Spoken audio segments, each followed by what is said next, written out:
رومانی اور انقلابی شاعری کے خالق فیض احمد فیض کے مداح آج ان کی برسی منا رہے ہیں۔ فیض احمد فیض کا لافانی کلام آج بھی ہر صاحب ذوق کی زبان پر تر و تازہ ہے۔ اردو شاعری کا یہ عظیم شاعر 20 نومبر 1984 کو شعر و ادب کی دنیا کو خیر بات کہہ گیا۔ یہ خون کی مہک ہے کہ لبے یار کی خوشبو، کس راہ کی جانب سے صبا آتی ہے دیکھو۔ ظلم، ناانصافی اور جبر و استبداد کے خلاف جدوجہد میں زندگی بسر کرنے والے انقلابی شاعر فیض احمد فیض 13 فروری 1911 کو سیالکوٹ میں پیدا ہوئے۔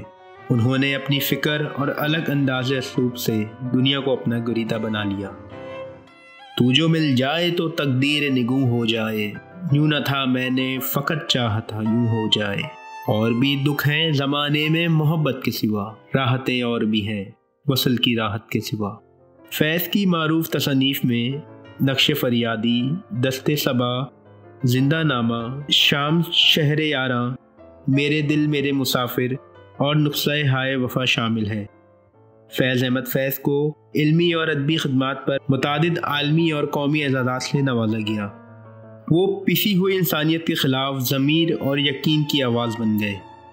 نقش فریادی، دست صبا، زندہ نامہ، سر وادی سینا، شام شہر یاراں اور میرے دل میرے مسافر ان کے کلام کے مجموعے ہیں۔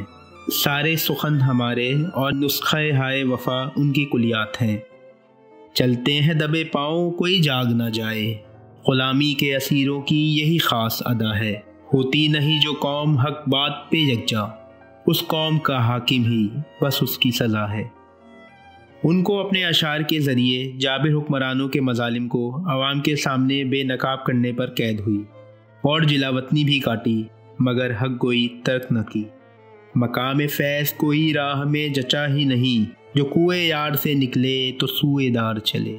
20 نومبر 1984 کو فیض احمد فیض کی زندگی کا ظاہری باب تو بند ہو گیا، لیکن اردو ادب اس عہد ساز شاعر پر ہمیشہ فخر کرتا رہے گا۔